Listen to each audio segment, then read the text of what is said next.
সুপ্রিয় দর্শক আসসালামু আলাইকুম, welcome back to my cooking channel. আজকে আপনাদের মাঝে নিয়ে এসেছি লাউ দিয়ে রুই মাছ রান্নার রেসিপি। আশা করি আজকের রেসিপি আপনাদের অনেক ভালো লাগবে। চলুন রেসিপিতে চলে যাওয়া যাক। ফার্স্টে আমি কিছু রুই মাছ নিয়ে নিয়েছি। এই রুই মাছটাকে আমি লবণ, মরিচ আর হলুদ দিয়ে সুন্দর করে ম্যারিনেট করে রেখে দিয়েছিলাম। এরপর যে আমি এটাকে ভেজে এক সাইডে রেখে দিয়েছি। এরপর যে আরেকটা প্যানে দিয়ে দিয়েছি পরিমাপ মতো তেল, দিয়ে দিয়েছি 2টা পেঁয়াজ কুচি। পেঁয়াজটা ভাজা হয়ে গেলে এর মধ্যে দিয়ে দিয়েছি 1 টেবিল চামচ পরিমাণ জিরা বাটা, দিয়ে দিয়েছি 1 টেবিল চামচ পরিমাণ পেঁয়াজ বাটা, আর দিয়ে দিয়েছি 1 টেবিল চামচ পরিমাণ রসুন বাটা। এরপর যে দিয়ে দিয়েছি পরিমাপ মতো মরিচের গুঁড়া।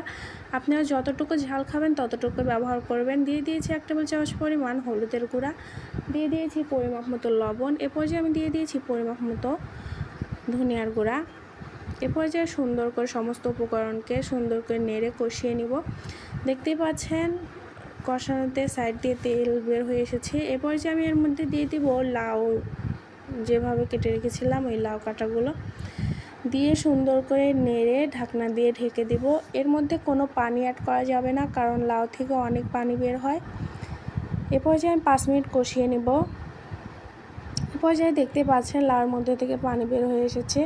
এরপর যে আমি সুন্দর করে নেড়ে আবার ঢাকনা দিয়ে ঢেকে 5 মিনিটের জন্য কষিয়ে নিয়েছি।